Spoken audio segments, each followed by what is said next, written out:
दोस्तों अभी तक तो मीम चल रहा था कि नॉर्थ कोरिया का किम जोंग उंग इंतजार कर रहा है मिसाइलें लेकर, और अमेरिका और तमाम देश कह रहे हैं भाई साहब हम नहीं खेलेंगे तुम्हारे साथ।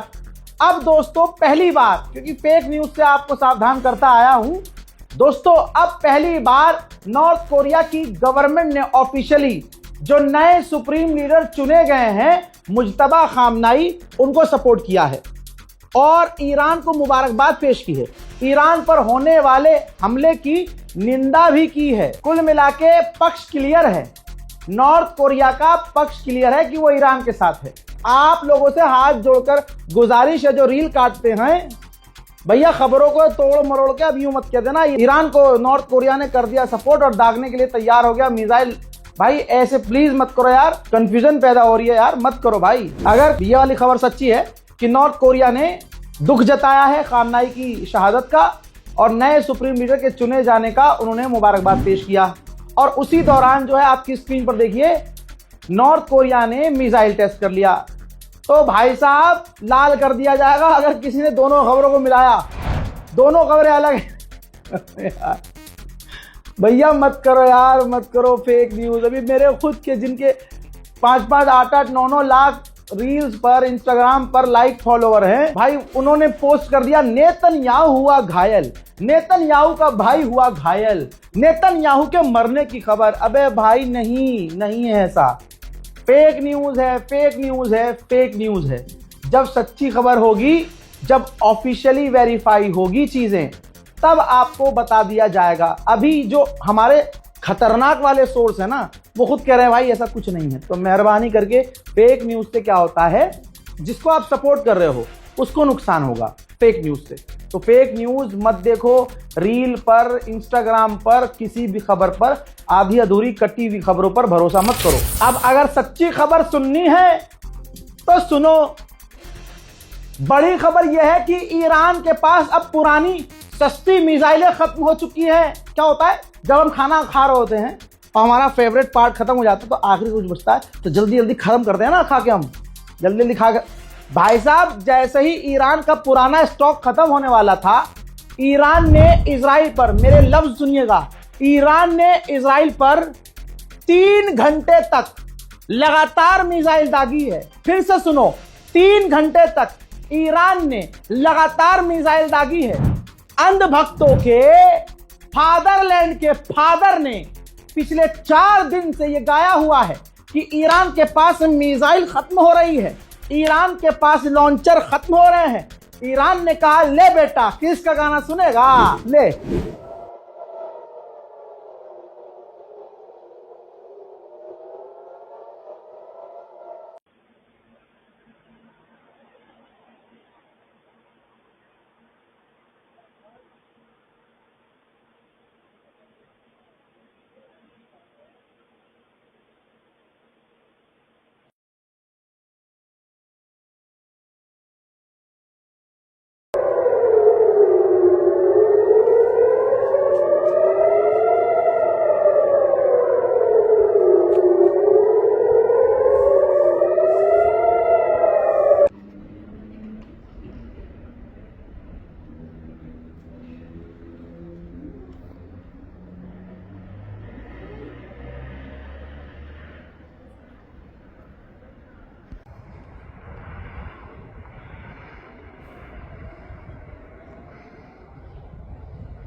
הולך הכנראה.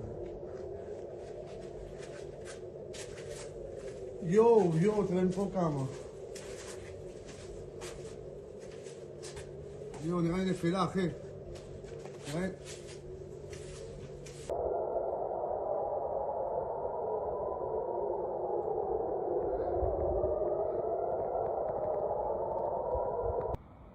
מה זה?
3 घंटे तक ईरान मिसाइल दाग रहा है, तो आपको क्या लगता है कोई मिसाइल गिरी नहीं होगी? ले बेटा। אנחנו בזירה המורכבת שמאחוריי. אני יכול לומר שפגיעה ישירה של טיל בעוצמה גדולה גרם פה לחדירה למבנה מאוד משמעותי. גם במבנה וגם מסביבו היו לכודים. כוחות הכיבוי וההצלה, משטרת ישראל, פיקוד העורף, הגיעו לפה במהירות רבה כדי לחלץ ולהציל את מי שהיה אפשר להציל. אנחנו עדיין באים ואומרים, המרחב המוגן, המקלט, הוא המקום הבטוח ביותר. למרות הטרגדיה שאנחנו רואים פה, עדיין אנחנו מחייבים את האזרחים להיות במקום הבטוח ביותר. אנחנו הגענו, הצלנו את מי שהיה אפשר, ואנחנו כרגע עושים סריקה כדי לראות שאף אחד מהאנשים לא נשאר בבית חס וחלילה, ואנחנו נעבוד פה עוד שעות רבות כדי לסיים את האירוע המורכב. אני רוצה לומר ששיתוף הפעולה של משטרת ישראל, פיקוד העורף ומד"א וכלל גופי החירום עם הרשויות המקומיות הוא מצוין, וככה צריך להמשיך להיות כדי שנתמודד עם כל הזירות העתידיות שעוד יהיו לנו. זה נפל על מרכזו.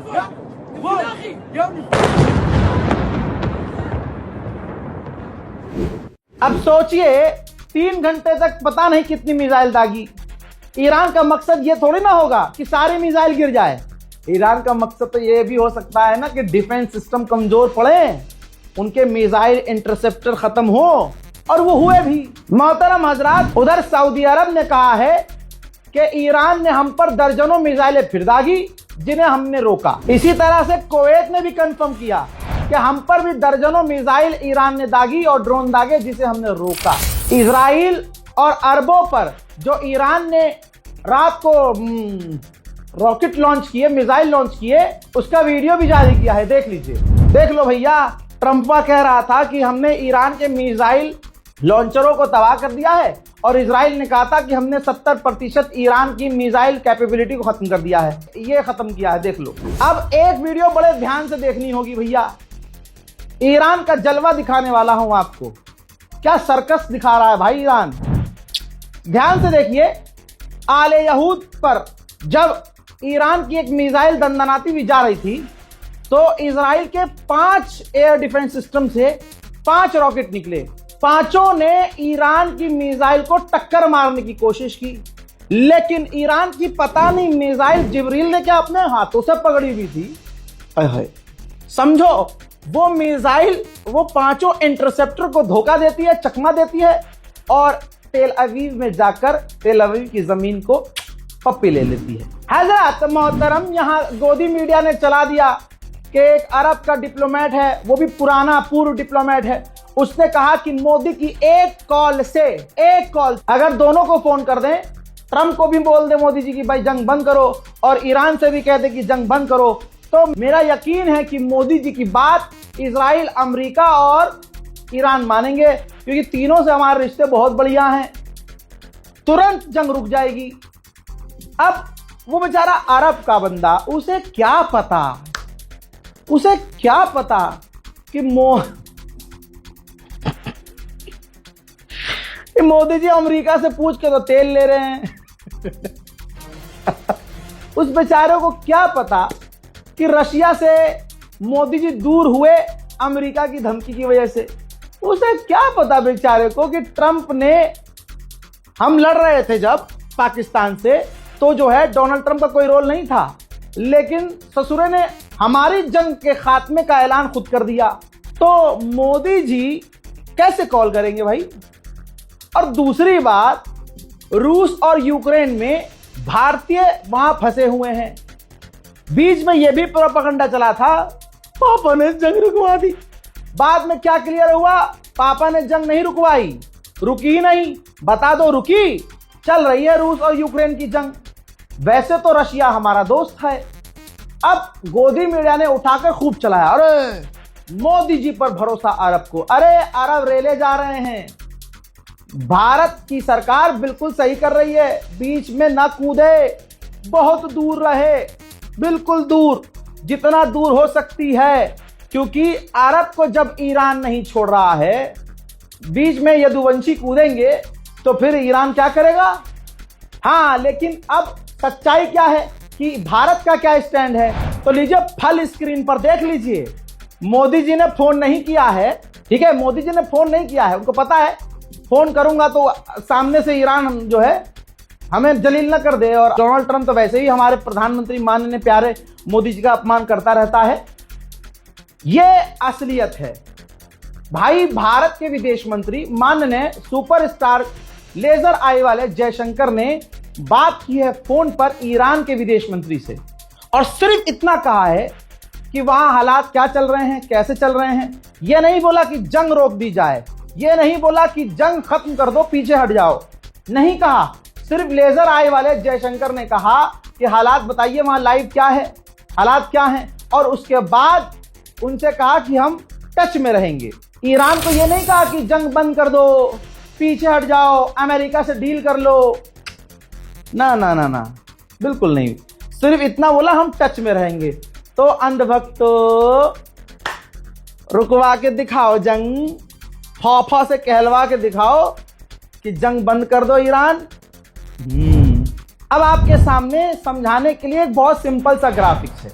यूक्रेन और रूस की जंग का डेटा है कि 1460 दिनों में यूक्रेन ने पैट्रियट डिफेंस सिस्टम से 600 मिसाइल दागी है।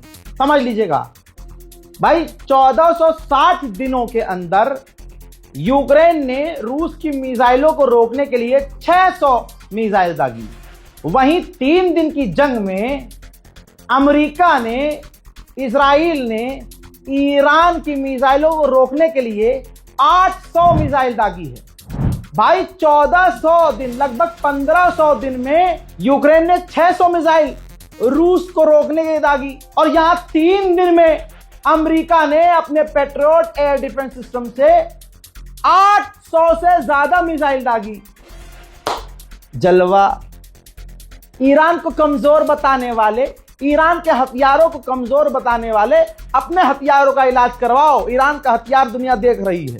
डबल मीनिंग तो नहीं हो गया? आगे बढ़ते हैं। बड़ा हरामी हो बेटा। इजराइल के हालात इतने बुरे हैं कि फॉक्स न्यूज का एक पत्रकार इजराइल में ही खड़ा होकर लाइव बोल गया गलती से, पता नहीं इसकी नौकरी बचेगी कि नहीं बचेगी। इसने कहा कि यहां सब कुछ बदल गया है, सायरन बज रहे हैं इजराइल में, लेकिन मिसाइलें भी गिर रही हैं, यानी इजराइल के एयर डिफेंस सिस्टम फेल हो रहे हैं। फिर इसने कहा कि इजराइल की फौज, इजराइल की मिलिट्री मीडिया को डैमेज साइट पर जाने नहीं दे रही है। जहां ईरान की मिसाइल इजराइल में गिर रही हैं और तबाही मचा रही हैं, इंटरनेशनल मीडिया को और खुद यहूदी मीडिया को भी इजराइल की फौज वहां जाने नहीं दे रही है। अंधभक्तों के फादरलैंड का नक्शा खराब होने वाला है।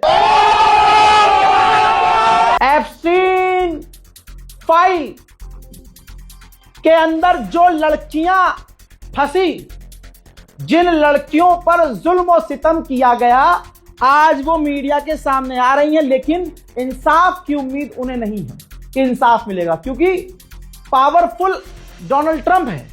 अब देखिए फिर उनका बदला कौन लेगा? उनका बदला भी सोचिए, ये हिंदू मुसलमान, शिया सुन्नी, इनकी जंग है ही नहीं, इंसानियत और हैवानियत के बीच जंग है। भाई साहब, ईरान ने जो मिसाइल दागी इजराइल पर, उस मिसाइल के वॉरहेड पर क्या लिखा जरा देख लीजिए। फारसी में लिखा है, in the memory of the victim of Epstein island. Clear कर दिया कि एप्स्टीन आइलैंड पर जिन जिन लड़कियों के साथ जुल्म और सितम किया गया, उनके नाम पर एक मिसाइल हम दाग रहे हैं। अब बताइए, महिलाओं का सम्मान ईरान करता है कि नहीं करता? वो चुबीका लियाकत, जिसको 170, ये कब्र देख लो, 170 ईरान की जो बच्चियां मारी गई, जस्टिफाई करने के लिए कहती है कि वो खामनाई जबरदस्ती जो है हिजाब करवाता था। तो हिजाब, अबे दोगली, अबे चुईया के मुंह की, अबे चुसी हुई आम, अबे क्या बोलूं तुझे, मैं कैमरा बंद होने के बाद बोल दूंगा तुझे। ये जो सऊदी अरब है, अरब देश, वहां पर भी हिजाब बिल्कुल स्ट्रिक्टली है, स्ट्रिक्ट है भाई, करना ही करना है हिजाब। उनके खिलाफ तेरे मुंह से लुल्लो नहीं चलती। ईरान के बच्चों के नरसंहार को जस्टिफाई करने के लिए तूने यह कह दिया कि भाई वो जो खामनाई था वो जबरदस्ती औरतों से हिजाब करवाता था। तुझे क्या दिक्कत है? तू तो नंगी रहे। अरे तू नंगी रहे हमसे, हमारी बला से। ये बात, अब ये सोच, ये बता मुझे कि अगर अमेरिका कह रहा था कि हम ईरान की आजादी के लिए ये कर रहे हैं, तो मुझे तू ये बता कि 170 बच्चियों को जो मार दिया, 170 बच्चियों को जो मार दिया, तो मुझे बता ये कौन सी आजादी थी? ये ईरानियों को आजादी दी है अमेरिका ने? अभी भी जो सिविलियंस पे हमले कर रहा है अमेरिका, तेरे हिसाब से वो आजादी दे रहा होगा? हजरात, एक होता है, एक गैर होता है नफरत करता है, समझ में आता है। अंधभक्त मुसलमानों से नफरत करते हैं, समझ में आता है, समझ में आता है। लेकिन नाम की मुसलमान, नाम की मुसलमान, वो कितनी हैवानियत उसके दिलों में होगी, कितनी नफरत उसके दिलों में होगी मुसलमानों के लिए। लेकिन आज फिर से कह रहा हूं, पता चला कि उसने अपने घर पर इफ्तार पार्टी रखी। इफ्तार पार्टी में हिंदू गुरुओं को भी बुलाया, नेताओं को भी बुलाया। इफ्तार पार्टी थोड़ी ना, वो तो वलीमा होता है पूरा, आप समझ रहे हो। लेकिन एक बात है, सोच में ये रहा हूं कि ऐसे कैसे, कौन से वाले मुसलमान हैं जो इस औरत की इफ्तार पार्टी में जाते हैं? सोचिए, मुसलमानों में गद्दार, ये पता है कौन सी है? करबला की जंग याद है ना? एक तरफ हुसैन थे और हुसैन का घराना था, और उनको कत्ल करने के लिए आए अमीर ज़ादे, पैसे वाले, एडवांस हथियार उस जमाने के लेकर, वो भी तो मुसलमान थे। आपको दिमाग नहीं लगाना है ज्यादा कि ऐसे मुसलमान जो ईरान की बच्चियों के नरसंहार को जस्टिफाई कर रहे हैं, वो कौन से वाले मुसलमान? फिर बता दूं, ऐसा नहीं है कि ईरान का नुकसान नहीं हो रहा। ये देख लो, अमेरिका ने खुद सबूत जारी किया है कि ईरानी वेसल्स, ईरानी बोट्स को, ईरानी नेवी को किस तरह से उसने हिट किया है और ईरान को बड़ा नुकसान पहुंचाया है। लेकिन इन तमाम चीजों के बाद आपको यह भी बता दूं कि ईरान अब अपनी एडवांस मिसाइलें दाग रहा है। ईरान घायल है, खून से लथपथ है, लेकिन रुक नहीं रहा है। ईरान को इतना नुकसान हो रहा है कि इतिहास में ईरान ने इतना नुकसान नहीं उठाया होगा। जरा सैटेलाइट इमेज से देख लीजिए, यह सैटेलाइट इमेज है जिसमें ईरान की मिसाइल साइट और ईरान का जो मिलिट्री बेस है पूरी तरह से डैमेज नजर आ रहा है। उधर हिजबुल्ला एक्टिव मोड में है, बहुत खतरनाक। ये वीडियो देखिए, इजराइल में, ये वो वाला वीडियो है जब इजराइल के सैटेलाइट स्टेशन पर डायरेक्ट हिजबुल्ला की मिसाइल हिट हुई। अब सुनिए, ईरान को यह कामयाबी इसलिए मिल रही है क्योंकि ईरान अब इंटरनल सिक्योरिटी पे ध्यान दे रहा है। 3 साल से मैं कह रहा था। चलो अब तो सुना ईरान ने। फायदा ईरान को क्या हुआ? ईरान ने 30 लोगों को गिरफ्तार किया है जो विदेशी एजेंसियों के लिए जासूसी कर रहे थे और ईरान में रहकर काम कर रहे थे। अरब देश अब रोते रोते पहुंचे हैं यूएन में और इमरजेंसी मीटिंग बुलाई है। यूएन के अंदर तमाम देश ईरान की निंदा कर सकते हैं और यूएन मांग कर सकता है कि ईरान तुरंत अरबों पर हमला बंद करे।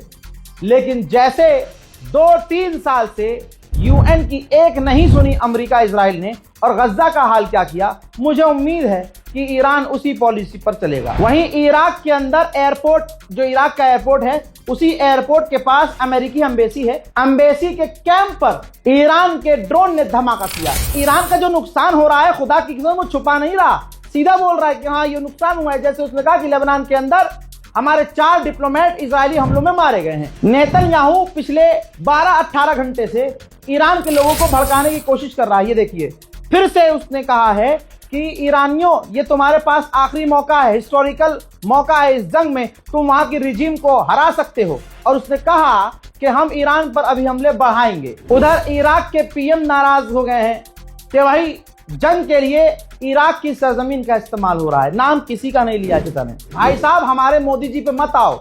हमारे मोदी जी प्राउड हिंदू हैं, उनकी आस्था के हिसाब से वो ईरान के साथ नहीं खड़े होंगे। डिप्लोमेटिक बात तो करो मत, हमारी डिप्लोमेसी कैसी है वो मुझे नहीं उस पर बात करनी है। ठीक, दुनिया जानती है हमारी डिप्लोमेसी कैसी है, हमें मत बोलो। लेकिन आज अगर देखा जाए, जब मुस्लिम देश ईरान के साथ नहीं खड़े हैं, तो सच्चाई यह है कि मोदी जी को खड़े होंगे। भाई, ये भारत के मुसलमानों को समझना चाहिए, चीजें थोड़ा समझो। जब मुस्लिम देश ईरान के साथ खड़े नहीं हैं, तो जो भारत के मुसलमानों से ही भारत का एक बहुसंख्यक समुदाय नफरत करता है और मोदी जी की पार्टी मुसलमानों से नफरत करती है, तो ऐसे में मोदी जी से हम क्यों उम्मीद करें कि वो ईरान के साथ खड़े होंगे? सब छोड़ दो, हमारे मोदी जी की बात मत करो। पाकिस्तान, तुम्हारी औकात देखो, तुम क्या हो? ईरान के खिलाफ अपने जहाजों को समुद्र में एस्कॉर्ट करने के नाम पर उसने अपनी नेवी उतार दी ताकि ट्रंप खुश हो जाए और कहीं से इसे भीख दिलवा दे। समझो इस चीज को। और ये पाकिस्तान के लोग समझते हैं कि हमारे जो पॉलिटिकल लीडर हैं वो किसकी गुलामी कर रहे हैं। भाई, पाकिस्तान ने एक तरफ अरब जाकर सऊदी अरब के डिफेंस मिनिस्टर से मिलकर ईरान को धमकाया, रिपोर्ट आपने देखी होगी। 2 बार धमकी दे दी ईरान को। ईरान का यह बड़प्पन है कि ईरान ने पलटकर पाकिस्तान को कुछ नहीं कहा।